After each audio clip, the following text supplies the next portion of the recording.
And we're live. We are live. Welcome, everyone.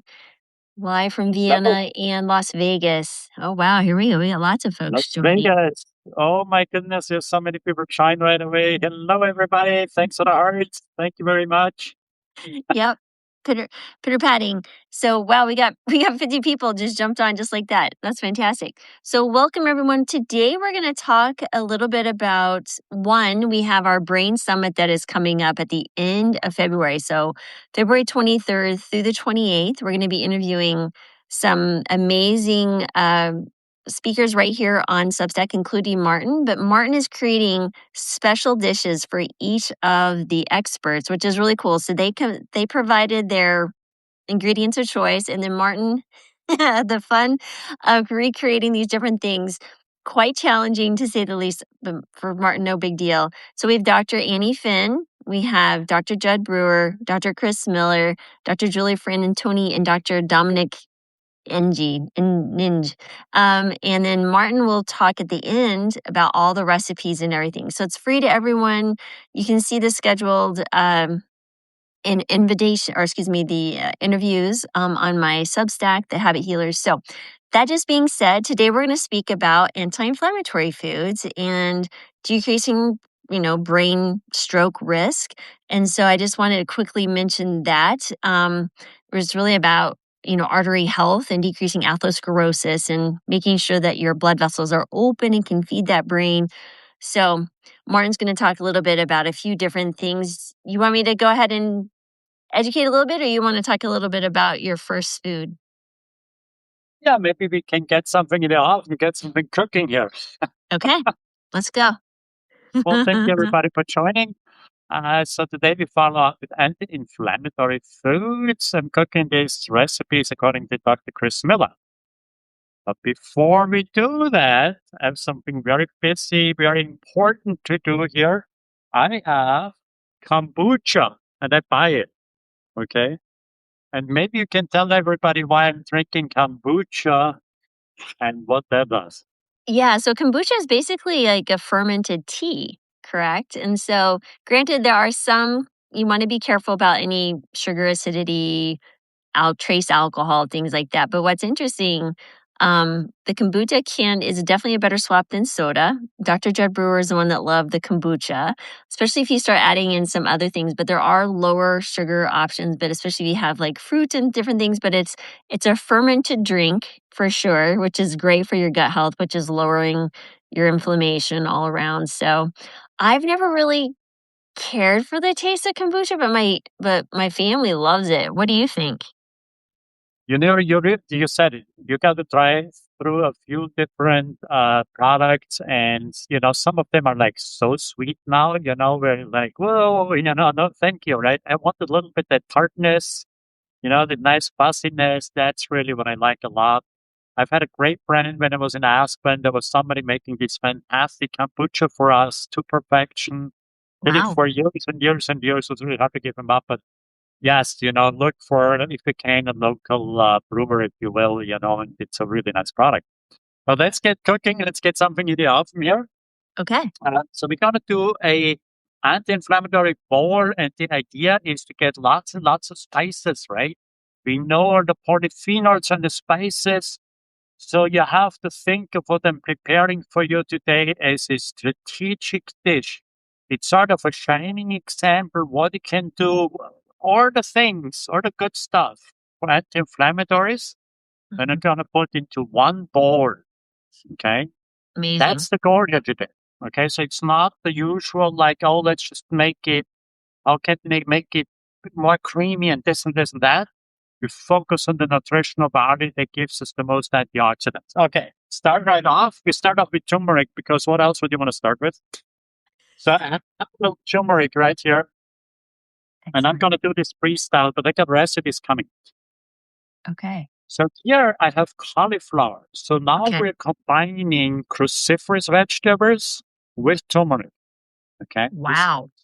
this is already a power move from my side where I'm saying, okay, how can I combine two really, really strong starters for my bowl assembly or for my antioxidant dish? It's sort of as an educational thing, okay? I do it as freestyle right now. Don't overdo it with the turmeric. It's going to be too bitter for you. Okay. Okay. Low on the Here's turmeric. one more thing. Yeah. Go ahead. No, I was just saying easy on the turmeric. Eat just enough. Just enough. Just enough. Okay. Okay. I have some chickpeas here.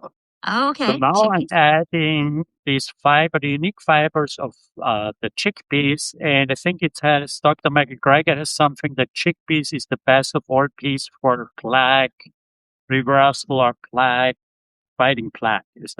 Am I right with that? I don't know. I'd have to get a little deeper. But the one amazing thing about beans in general, legumes, is the soluble fiber and decreasing your LDL, right? It grabs hold of cholesterol, and then it also is great to feed your gut little bacteria, which do all sorts of amazing things. Oh, wow. What'd you put in there? So now I'm using a standard yellow curry, but I'm sticking with in this one dish. I want to create layers of flavors. Okay. Okay. And what I'm doing here is I'm sticking with yellow curry flavor mix, whatever you have at home. You know, the best spice is the one you use fresh at home. Buy fresh your spices always because they sort of get rancid after a year. That's the longest you want to keep. And once you open them, you want to use them up at a decent time. Make sure your spices are stored in a dark space and so on, right? So those are important things. But what I'm So really 1 year? building here is actually one flavor profile. Okay, so this is my curry flavor profile. And when you assemble a bowl, what you would want to do is you don't want to get flavor fatigue. Huh. Right? So sometimes you go to a restaurant and you eat this dish and it's so delicious the first 3, 4, 5 bites. And eventually you're just like, well, it tastes all the same, right? Oh, interesting. Okay, so flavor fatigue. I never really thought of it that way. That's how chef thinks, right? So once you become an executive chef, your job is, thank you for the hearts, by the way. Thank you so much. I know they were for Laurie, so, I get it. But look, the idea is for restaurateurs, especially, and even for home cooking, we are trying to do 3, 4, 5 flavors, if you like. But for home, you want to have at least 2 distinct flavors. 3 is always a good idea. Okay. And I'm going to show you this technique while we're building an antioxidant board. Okay. Wow. So we're getting antioxidant and flavor layering. Okay, cool. So I can, for example, here add a little olive oil. The way I think of olive oil is completely different from everybody else. Everybody else always thinks in terms of, what would you call that? Just free pour or something, okay? But Right. I think when I use olive oil, I think in terms of calories. Right. And we all know there's no brain health if you're overweight and if you're obese because stroke rate go way up, okay? Right. It's like 70%, 2.5 times the rate. Whatever I read, it's just like scary how dangerous it is to have that extra weight. Right. So we want to have an antioxidant board that also is low calories. Right. To a Right. purpose. Because So you really want to be at home, careful. if you're not used to it, I would recommend if you really do use oil, here I have a tablespoon and I want to have just a teaspoon in there, just a few drops. If half a teaspoon in here, I can see it, right? Yeah. So you could do that to get used to lower your calorie consumption if you really use the oil. In place of just oil, use a little splash of water in here. Okay, so I'm going to do this right here. A little water right here. I'm going to just do a little splash of water, mix it through one more time. Okay. I could add a little mustard to it if you like. I put it on my tray, spread it out, and I'm going to pop that in the oven. So this was super, super simple, okay? Okay. So you're putting that in the oven for how long at what temperature? So this is going to go in, I would say, for 10 minutes if my oven was hot right now. But I have a complete recipe coming that I've been testing already a couple of times. So if you're going back on my website, at the end of it, you can actually see a full recipe, pictures. I have another video. I explained much better in the other video. Okay. Gotcha. Okay. And that's Martin's Healing Kitchen. Sorry. No, it's okay. It's okay. We're creating a second flavor right now. I have to do one thing. When I create this bowl, I put typically my hardest root veggies in there first in the oven. So in the recipe, our readers, everybody's watching can see actually, oh, he puts in first the potatoes. You have sweet potatoes already cooked off, okay? For this live demonstration, I just show the main steps, okay? But when you look at the recipe, when you cook at home, all you have to do is put the potatoes in first, put the cauliflowers in, and then you proceed that way. Make sense? Okay. So starchy veggies first, and then the non-starchy. Cough, cough. Okay. Next, I have garam masala. Anybody knows garam masala? Yeah, that's my favorite spice. Yeah, mix. This is my favorite spice too. And it has all the super high antioxidant spice blends in there. So okay, you have good. the clove in there. Everything that's super, super high in polyphenol is in that garam masala. And what I'm doing here now is I create a second flavor base. Okay. Okay, so we have the vitamin C in the red peppers, but we're going to lose that because we cook it. We know that. But I have the cruciferous vegetable here. I have another broccoli layer. Okay. Isothiocyanates. Okay, so now we're laying layer on layer on layer of antioxidants. I'm going to toss it through again. I'm again going to look at my amount of calories I pour in from olive oil. I use so little. I don't want to hit more than 60 calories of calories from the oil because I always want to watch my weight. Okay, it's my big thing or my life already. I'm a chef. What can I tell you? And I would recommend anybody who's ever struggled with weight. This is a really good way to instantly control your weight. Okay, so here we go. So here I can add in now my red beets. I can add in mushroom and all these other veggies normally. You'll see it in the recipe. For the demonstration right now, I just leave it at this. Okay. But you'll see the recipe. I put all the veggies in here. I have red onions in there. I load it up. The red onions, allium from the allium family has all the quercetin in it, right? Another layer of antioxidants. Okay. So again, so we have the spices. I'm going to put this on the tray. You can use the same tray if you like. Sheet pan if you like. Okay, hold it up so people can see it. And I want to literally just have one layer of these veggies because they roast on my pan. This little oil I put on there is just going to roast my peppers on the bottom and my broccoli that way. Okay. This will take like 7 minutes depending on how hot you have your oven. Right? If your oven is super hot at 230, this will take 7 to 10 minutes. At 230, you said? 230, 220. I cook it very, very hot. Okay. Is that Celsius or Fahrenheit? Sorry. I saw Celsius. Okay, so what would that be equivalent in Fahrenheit for us Americans over here? I'm so sorry.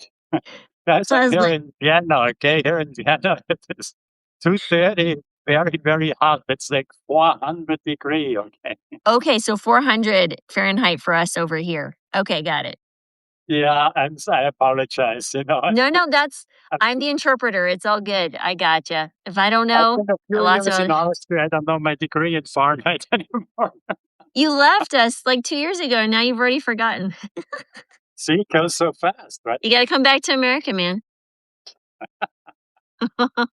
Okay. So meanwhile, we're going to look at all these other ingredients that Dr. Chris Miller is recommending. I think her speech is on the 27th. Is that correct?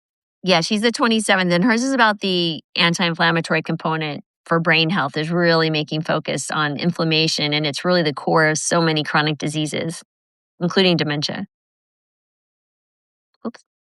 So what I would say is maybe she then goes into the depth, and I mean, she is really specialized in antioxidant, anti-inflammatory. I mean, that's really her baby, right? She's all over this, and it will be so interesting to listen to it.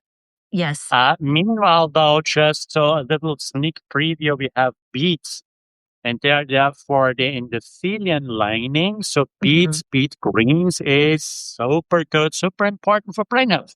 Nitrates, If yes. you don't have your good arteries, good clean arteries, you're not having brain health. This Yeah. doesn't work, right? Yeah, yeah. So, but this is why she suggests the beets as a nitrate component. Next one, I have shiitake mushrooms here. I already pre-cooked them. Do you have anything you would add to the? The mushrooms in general are just so good for you there, because they're actually not, they're a fungi, right? They're not a plant or animal. So it's a very interesting nutrient profile they provide. But why the shiitake mushrooms? So it would be any mushroom really, right? So, but all the studies have been written on mushroom, even like breast cancer. Breast cancer, yes. All these old things, Isoflavone. they are all along. I think also cremini mushroom, even button mushrooms are good for you.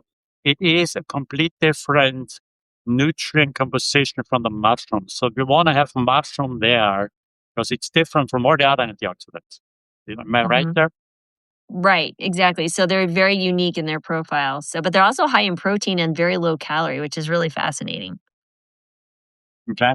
And so normally you could roast all this in one pan, but for today, I want to show you guys a little bit more. We're going to do a bowl right now, and if we get to it, we do a dessert as well. Okay. Okay, so I have all this roasted, okay, and the next step here is actually I'm going to make a coleslaw. What I have here is red cabbage. Excellent. And again, so we are dealing with a cruciferous vegetable, pear, gram. This is the cheapest antioxidants you can get, the most bang for the buck. Is Yep. my understanding. Is We're red gonna and the squeeze on. Yep.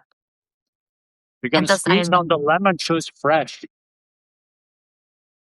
That's amazing. So now, as far as like the purple cabbage, and the reason we want to say is that it's that dark, deep color that gives you even more antioxidants than, like, let's say, the green cabbage. So that's what we're really paying attention to. Vitamin C, vitamin K, all good stuff. And it's also interesting to see we did a deep dive on vitamin C. I did one with Dr. Chris Miller. It's a couple podcasts ago. Anybody who's interested can take a look at it. But the thing that we found out, and I read all these new studies again too, and you find very fast that it's the raw lemon juice. If you want to eat more vitamin C, you have to keep it raw. Doesn't matter if it's red pepper. It doesn't matter what fruit it is. It doesn't matter what it is. You have to eat it raw. So you include always lots of raw foods in your dish. And this is why I'm making a coleslaw, by the way. Okay, I'm making a coleslaw strategically because I have the vitamin C for this raw anthocyanins from the salad now. Okay, so we're doing cooked and we're doing raw. Right. And vitamin C is Did so you see important. this on the way? I'm going to cut the red onion. I was just mentioning that the vitamin C is so helpful also for collagen formation, your immune function. So making sure that you're getting it in that active form in the raw. One of my favorites is bell pepper and hummus. Just raw bell pepper is so good. And I think for practicality and whatever, red pepper is possibly the best you can eat, right? It has 280 milligrams of vitamin C in 100 grams of red pepper. Wow. And as long as you keep it raw, then you get the full benefit, right? You want to just chew it though, like everything else, but that vitamin C, pepper is a great, oranges are still really good too if you're just eating it as a snack or something, right? Because you can bring it with you to work or, when you go on a hike or something like that. Okay. So going back to my little project here, and this is where the good professor comes in again. I combined the blueberry because I was asked to do blueberries, by the way. Yep, from Dr. Jed Brewer, yes. And we have a blueberry challenge coming up. I'm going to do an entire section with just blueberries. Really? That's my favorite fruit. I cannot wait. Okay. And what I thought, because Dr. Chris Miller also suggested blueberry dark berries. Okay. So I thought, you know what? I'm going to combine this with the boar, but we're using the same product. Then in the 3-4 days, I'll release the blueberry inspirations, and there's a surprising amount of blueberry dishes that you actually can do. But for today, we're going to do this coleslaw. We have red onions in there, the quercetin from the raw onions, and a good handful of the blueberries. Blueberries in the coleslaw. Interesting. And you could like smash that up. I will have to say I'm not always a fan of the blueberries as a dish, as an entree. Huh. It doesn't, certain dishes, it just doesn't work, to be honest with you. I'd rather just have it as dessert. Okay. Right. But if you have it in a bowl like this, what happens is you replace the raisins with it. What? No more raisins? No more raisins. It's our running joke. Raisins. This is what we use in America. Sweeten stuff up. We're going to use blueberries. So what do you got there? Tahini? Tahini. Nice. You could use almond milk. You can use cashew milk. You can use, see this, how easy this is. You have lemon juice in there. You can put a little date syrup in there, or you chop little dates in there. Barberries are always good. Wow. I'm going to add a little bit more blueberry, but the point is the blueberry of this salad here, okay? Wow. Okay. Okay. Incredible. And we call that, we let that macerate. So what we like to do now is the vinegar of the acid of the lemons, I want that to break the cabbage down a little bit that way, okay? And how long are you letting that, you're going to let that sit then for a bit? What am I going to do? Normally good is at least 10 minutes. Okay. But you can do this like 20, 30 minutes out. It will be even better. It breaks it down a little bit, okay? Okay. If you like a lot of acidity, you could use a little apple vinegar in there or something. But like I say, almond butter is really super, super nice in there. Okay. And a little sweetener sometimes, I know you don't like to hear it, but, it's not a bad idea to have a little teaspoon of date syrup in there or something like that. Right, exactly. No, I understand. Okay, so we got that. And I think we're gonna sort of assemble this now on this dish. Gonna take a look here. Oh, okay, guys, look at this. wow. I'm gonna bite into it. So this should go maybe a little longer, about a really tiny florets. You see how tiny they are? Yeah. So about the size of your thumb, tip of your thumb. So they cook very fast, right? Has this been 7-10 minutes now or something like that? Yeah. Okay. And that was set around 400 as well? 400.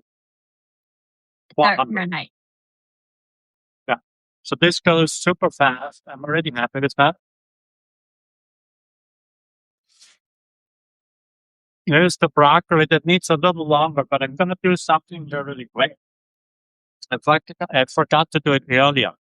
A little piece of ginger here, Okay. the grater, and I'm just going to grate this over my broccoli here. Just like that. And I'm going to put this back in the oven just so my ginger cooks a little bit more. So that happens to me too, right? So when you're at home and you're cooking, you can apply little tricks. If you just roast the ginger a little bit, it will totally be fine, okay? Yeah. But the ginger has its own functioning again. Okay. I think Dr. Chris Miller will talk about it, right? Yeah. There's so much to talk about. Anti-inflammatory foods. Wow, we've gotten so many colors and so many types of plants just in this last few minutes. It's pretty crazy. Okay, so we're going to do sweet potatoes. Okay. The sweet potatoes have the potassium. Okay. We want to fight the sodium, right? Yes. So just so people understand, the potassium, the sodium are kind of like a balancing, like a seesaw in the kidneys, right? So the more potassium rich your foods, the less the like other sodium can cause more damage or higher raise your blood pressure. So especially if you're eating any ultra processed foods and things like that. So just keep that in mind. Okay. So, and we did a whole class last time and we don't need to go over it again. So, but anyhow, so now I'm just going to assemble it this way. I'm actually not even eating this right now. It's this, we have already eaten, but just so people see actually what's happening here. I put the mushroom on there. I put my beets on there. Okay. Now, are these raw You can, beets or are they cooked? these are cooked already, Okay. but all these ingredients I can have right in the oven and roasted fresh or together. Okay. Okay. Okay. In the recipe, you will read it like you cook it all together. Okay. But to be honest with you, I never mind the cold and hot. So if I have little beets that are already marinated, Hmm. it's so nice to have the chilled one, and then you have a hot broccoli to it, and Yeah. everything tastes a little different. And it's like, oh yeah, you get more flavor every time, so it's very nice. Your tongue is Okay, going. so look, so now I'm gonna Yeah. put what's happening here. I'm gonna put a little bit of my broccoli in here. Can you Your see cauliflower. that? Yeah, Yeah, your cauliflower and chickpeas. sunflower, chickpeas. Okay, like this. Wow. It's like a rainbow. Then I'm gonna put a little bit of my beautiful little salad in the middle because I'm gonna work my way all around it. Okay. Huh? And I think that's really important is that how you plate things, it's your eyes are so looking forward to biting into it because it just looks so good too. And I only do it so I can charge more money for you. This is the restaurant style. You know the deal. That's the running joke. Yes, you make it look pretty so you can charge us more money. Okay, so here now we have arugula. Thank you for the laugh, guys. We have arugula. We have another layer of nitrites. Okay, Interesting. Yeah, and very rich in nitrates. And it's got such a bite to it. Such a fascinating thing to add. the peppery feel. Okay, Yeah. guys, a little more vitamin C. Okay, remember, we're doing a shining example of antioxidants. Okay, this is not just any pour. This is like a master pour. Not mine. It's Dr. Chris Miller. I'm just doing what you guys told me to do. All right. And now we're taking out the broccoli. Look how beautiful this looks now. Wow. Okay. Amazing. Okay. And all I want to do is, I'm of course not gonna, because you talk about presentation, right? Yes, the eye eats. I don't want to put it next to the green, right? So I'm going to push my little sweet potatoes over and I'm putting the green separately. Make sense? Ah, okay. So you're getting a little bit of a division there so you can really appreciate the different greens. I gotcha. Yeah, because the colors are also indicative of every color has a different nutrient, right? Yes. So I think that's really another key here, especially with plating and making it appetizing. And I think it's really a key too when you actually eat Oh, this wow. way. It sort of almost is asking, it's pegging you like, okay, I have a little bit of this, a little bit of that, a little bit of that, right? Okay, we're not done yet. I have a little sauce. Okay. This could be a yogurt, sriracha. I have a recipe for you guys, okay? Super nice. This is the fermented house-made sriracha. A little lemon juice in there. There's miso in there. I make some quick sauces like this. We do a complete sauce classes. I promise you. We go really deep into it. Awesome. Super quick, easy, complicated ones, whatever. But what I want to do is I want to drizzle this now on my plate here. Okay. Okay. Can you see it on there? Yeah. It's so far away. I'm so sorry. I want to hit a little bit that salad. Okay, salad. I know I've already the lemon on. All right. And then, if you want to be really smart, She wanted me to put a little flaxseed on. So I hope when Chris Miller is watching here, she doesn't give me a hard time about it. I hope she's happy No, with it. this looks amazing. So I think it's fantastic. So you mentioned previously when we talked that when you're putting dressing in your like salad, you want 2/3 of it to be touched by the dressing. What would you say we should be aiming for this to really maximize flavor but not drench? So every time you do salad, this is a work in buck thing, right? So even back then, we had already 2/3 at the most, right? I go even down to 1/2 of it being in a dressing. Okay. And that really allows you to recover, right? So you have the dressing, you get the acidity, but it doesn't hold down, it doesn't wilt all the greens. Gotcha. Okay. If you have a nice tender salad and you're putting all this vinegar on there and this dressing, it's too heavy. We all know what it's like. It's greasy, oily, don't want that, right? You want a Right. refreshing salad that lifts you up, that lifts your palate and refreshes you, right? That's the point of the salad. Gotcha. Okay? Okay. Okay, so that's the antioxidant board here. I'm gonna keep this. Where do we keep it? Here, so you can see it. Yeah. That's Okay. good. Should we make another dish or do we close up? No, let's keep going. Keep going. Okay. Yeah. All right. Give The people their pressure's on. money's worth, Martin. All right. Well, And I I have do an article. appreciate all the support. I really got to do a shout out to all the supporters we have. It's been really, really lovely to get the support. I've did Facebook for a while for people in Germany, Austria, 150,000 people. There's 10,000 people watching my videos, all this stuff, right? Wow. But, somehow you also have to pay for your expenses and whatever. So I really appreciate people supporting us financially as well when you can. Makes a big difference for sure, Yeah. Absolutely. Keeps you motivated as well. Okay, guys, Yeah. we're going to do now anthocyanins. Do I say it the right way? Anthocyanins. Yeah. I'm probably not the best person to be asking about how to pronounce. Anthocyanins.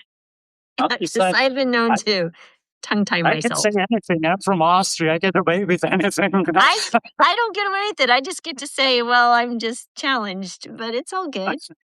We all have our handicaps, and that is one of mine. All right. So look at this. Blueberries frozen. Okay, frozen blueberries, which is amazing. I'm a cheap date, I get You're a frozen cheap blueberries. date. But you have more nutrients profile, don't you, like in the frozen foods because they're immediately picked and flash frozen. So you actually retain a lot of your nutrients in frozen veggies and fruits. And what we're going to learn then next week for anybody who is watching, so first off, I should say Holunder or elderflower berries have a lot more polyphenols, for example. And then Aronia berry have more, and acai berry have more polyphenols. But the studies are done with blueberries. Right. So we want to use the blueberries. Everybody has it available. They're fairly cheap. They're available everywhere. So there's a good point to eat the blueberries because anybody can do it. If you have those dark berries that I always propose, anybody who has watched me knows I use all these other. I go out in the woods and I pick my own berries, right? So jealous. Yeah. But so use that for us, right? The second choice also would be to use wild blueberries. Yeah. The small, tiny ones. Those are very, very high nutrient profile. Yeah. So in Austria, we're crazy. Go right in the middle of the woods and we pick our own blueberries, and it's a fight, with the neighbor. Everybody goes and picks the blueberries. Oh, you got to get out early. And so there's certain regions where it grows super nice. Wow. There's something super interesting. It's a little teaser. In Sweden and Norway, they did cooking soups with blueberry. Soup? Blueberry soup? Blueberry soup. Interesting. Yeah. Okay. What else are they putting in it? That was my response exactly. I was like, what are you mixing a blueberry in a soup?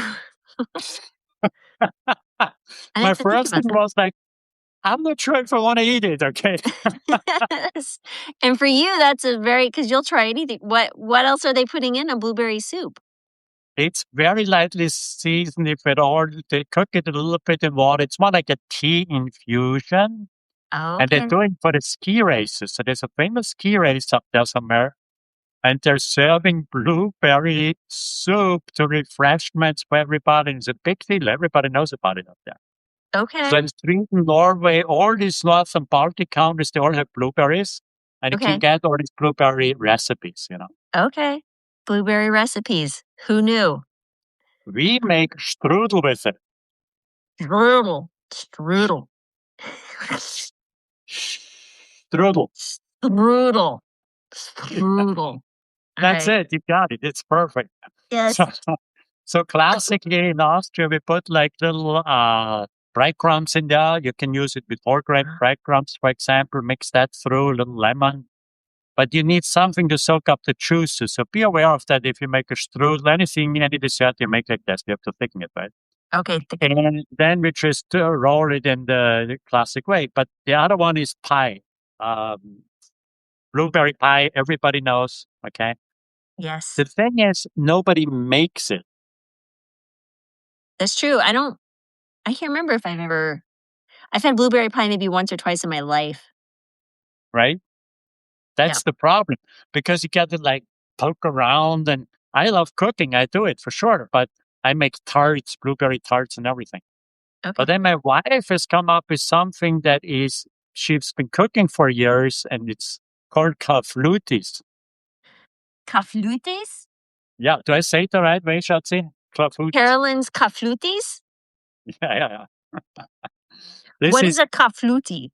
Kafluti is a classic French dish where you use all the good stuff. So heavy cream, butter, eggs, sugar. Oh my heavens. But yours is, I'm sure, not the normal kaflutis. Thank you. Thank you in your faith in my abilities there. We're going to cook a kafluti without all the eggs, without the heavy cream, without all the saturated fat today. Okay? All right. I can't wait to see how this works out. Everybody ready? We're going to do this, okay? Let's do it. Carolyn's kaflutis healthy way. Caroline, look, you have a small, tiny container here, and I put my blueberries in. Okay, can you see this? Covers the bottom. Okay. This makes really for interesting cooking because I'm lifting everything up and cooking it, by the way. Here you go, everyone. I have 5 ingredients. Okay, again, the recipes are coming. Not this round, but in like 3-5 days. You said 5 ingredients? No, I'm sorry. The recipes are coming in 3 to 5 days. Oh, the recipes are coming in 3 to 5 days. Gotcha. Yeah. Okay, the secret to food kafluti. So you can use a yogurt. Okay. Plant yogurt. You can use, this is like half a cup or so. Okay. I don't have all the recipe automatic in my head, but this is a good start. Okay, so a little bit yogurt that gives you acidity. Okay. Okay. The tartness like we talked about in our fermented segment. Here I use almond milk. Okay. Use oat milk if you like. I have to say it's a little bit odd with the oat milk. We can talk about this in a second. I have date sugar this time, but you could use date puree. I don't know if I stand on date sugar. It's just dehydrated dates, actually, right? It's still sugar, but yeah, that's okay. You had to make it sweeter. I'm not allowed to put it in? You are allowed to put that in. You can put in whatever you want. No, I'm just saying it's still sugar. It's a healthier than refined white sugar, sure. But it's sugar is sugar. Yes. Go for it. Guys, don't listen to me. Listen to Dr. Laurie Marbas. Don't listen to me. He's going to make it taste good. It'll be fine. Go for it. This is your dessert. Okay. So I have a date sugar in this case, but so we want to really stick with date syrup, if anything, or maple syrup or something like that. Sweet. Yeah. Okay, good. So this is my wet ingredients. I'm going to try to melt the sugar a little bit in there. And then, I forgot to do something here. I have to see if I find the flour. So curious if we could use like soy milk or some other type of plant milk other than the oat or the almond. So with the oat milk is fine, right? But if you use oats, I have tried the recipe with oat flour, Uh-huh. and then it got a little too thick because the oat Ah, actually thickens it too. So you want to use one or the other. Makes a little sense? more viscous. Can you use soy milk? No, so okay, so I'm sorry. For the milk, you can use anything you want, right? So you could Okay. vanilla soy milk, you can use the oat milk, you can use the almond milk or whatever people want Cashew. for the milk, Okay. okay? Okay. But for the flour, we want to watch out a little bit because now we're going to thicken it a little bit, Okay. okay? So the Okay. first thickener we're going to use for this is actually, I use these days tapioca flour. Okay. Tapioca flour. Okay. So this is tapioca starch, if you will. So this is people use cornstarch, use arrowroot in America. Arrowroot would work perfectly fine. But I really love the tapioca. I like the texture of that very much. Okay. Okay. Okay, so tapioca is one choice. Then here I have flaxseed, Okay. Ground. ground flaxseed. Okay. Ground Every flaxseed, time you tapioca start with flour. flaxseed, you want to actually let it soak into your milk a little bit. So I put it actually in my wet ingredients. Okay. Okay. Then for the recipe, I actually have, I think in the recipe it says almond flour. Okay. But for you, I make it very special, make castanian. What in the world is that? Castanian. That's mar- maroon chestnut, Oh, chestnut flour? chestnut flour. Okay. I don't think I've ever heard of chestnut flour. In America, what would be an equivalent? Could we use something like whole wheat flour or what other healthier flour could we use? I mean, you said almond flour, so of course. I would definitely suggest stick with the almond flour because that recipe works really well. Okay. Uh, and so I'm just mixing the dry ingredients as usual. So right now, all I have in here is actually just the flour, and I have the starch and the tapioca The starch. Okay? tapioca flour. Okay. Gotcha. And I'm going to combine the dry and the wet here right now. Okay. One move. See how easy this is? And now I'm going to just mix this up really, really good. Okay. Okay. You see it? Yep. It's really hard to cook. I have to hold everything up for cooking, but I want everybody to see it. Show everyone what's going on. Yeah, eventually we can maybe get a setup where it's a little easier. Well, it's interesting with this chopstick because you have two split screens, right? And I'm like, well, wait a minute. It's like, I gotta go up, I gotta go down. Yeah. Yeah. It's not easy. I So I just get to hope you stay here and guys make can fun of see you. all this. Cool. So you're mixing the wet and the dry into the wet. So look how easy this was, okay? So this is really nothing. So keep in mind, you can play with different flours. You can use whole grain flour, you can Okay. use almond flour, and you can use the oat flour. But when you use the oat flour, I recommend go back a little bit on the tapioca starch or on the Because it's cornstarch. too Whatever. gummy. Yeah. What I about think I'm like going to point it out in the recipe that I'm making. Okay. what about like a sometimes you can get those bean flours. Would that work as well? Bean flours. Like a chickpea flour or a pea bean I would flour? be careful with Too chickpea in this much? case. I've done so many recipes with chickpea now. I like it when I cook it hard. I do Okay. not like it for something like this because this Okay. is a clafouti. It's a what? A Glafouti? clafouti. Clafouti. Okay. This this is so delicious. I mean, this is really something. Okay, so look, guys. So we have just blueberries. I have made my batter here on top, and look how easy this is. I'm pouring it right over. Wow. Okay. I don't do anything. So you're just pouring it right over. Okay. And the reason why I've chosen this recipe is because everybody always accuses me, like, "Oh, Martin, you cook so complicated." My wife, right? She's like, "Martin, why every your recipes are 20 steps?" I'm like, okay. I'm gonna use her recipe now, so I can't be accused of that. Great job, Carolyn. We applaud you. I Carolyn, love this it. is Carolyn. Thank you so much. So anyhow, so you guys see how super easy this is, okay? Just Yeah. dry ingredients, wet ingredients, put it in there, bake it according to instruction. I believe it's like 40 minutes, 45, depending how At thick it is. oh, The recipe doesn't help you if you have a different container, right? So if your mixture is this thick, what is this, 2.5 inches or so? okay. Well, then it's going to cook in 45 to 50 minutes, slow at 350. Okay. Okay? Okay. If it's this thin, it's going to cook in 30 minutes. Okay. Okay. So So just play around, thickness. just, yeah, Keep an eye on it. okay. But the Got it. concept is super easy. Put the blueberries in, put the batter on top. That's it. Oh, wow. And what does it turn out to? Like a little brownie type thing or bread? It turns into this Oh, wow. Look at that. 30 Wow. minutes later. Oh, Oh, wow. we're That's getting really incredible. wow. Thank you, guys.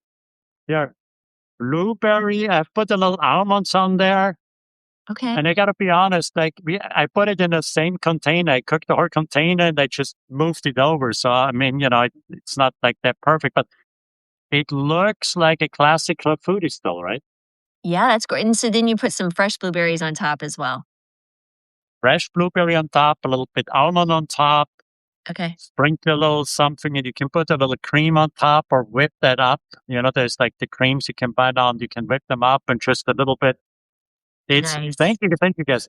It's really, really nice when you actually make a nice cream with a little banana and blueberry, and you Oh, blend it up, and you put a scoop on there. Okay, oh, wow. you Okay. can make a maple syrup ice cream, a cinnamon ice cream would be really super nice on there. Okay, Okay. So the just take some texture is like frozen a custard. blueberries. Go ahead. Sorry. The texture is like a custard. It's sort of like I'm sure people have eaten creme brulees and all that kind of stuff, right? Like a creme brulee. Okay.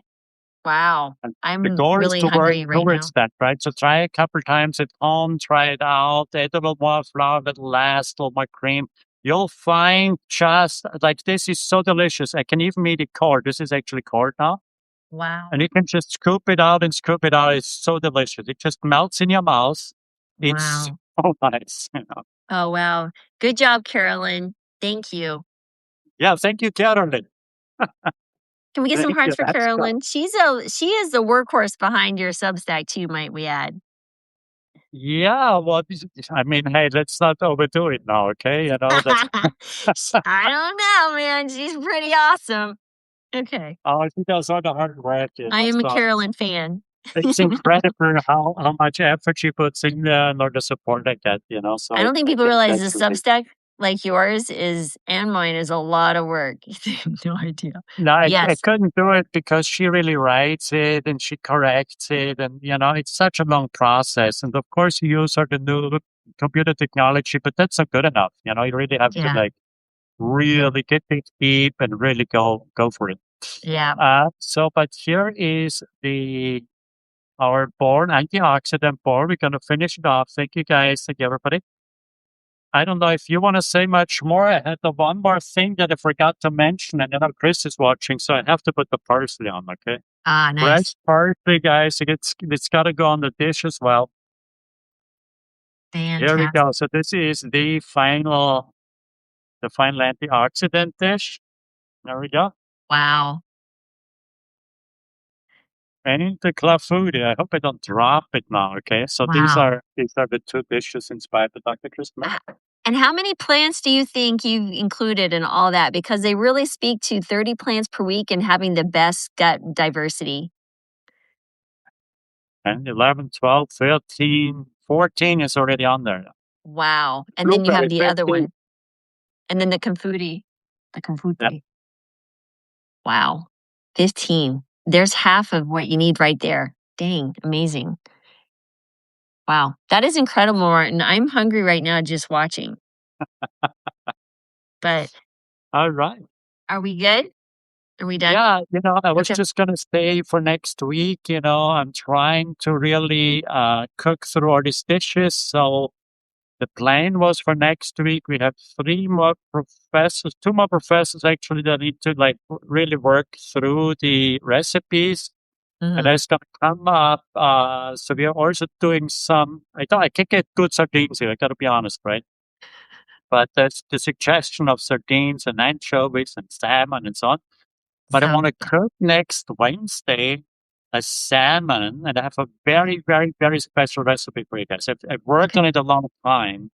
Okay. I'm gonna show you how to preserve the most omega-3 fatty acids when you cook the salmon.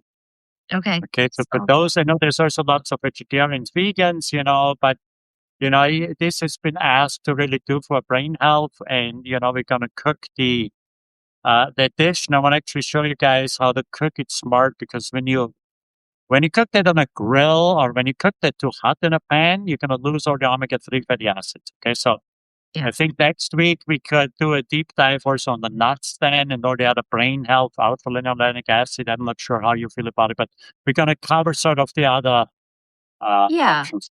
So because there are people who still consume animal products and the fish, and those are the omega-3s, but we'll talk about some alternatives for plant-based eaters or people who choose not to consume fish. I never liked fish even when I ate, Yeah, because I grew up in the desert, so you don't eat fish that makes it to the yeah. desert.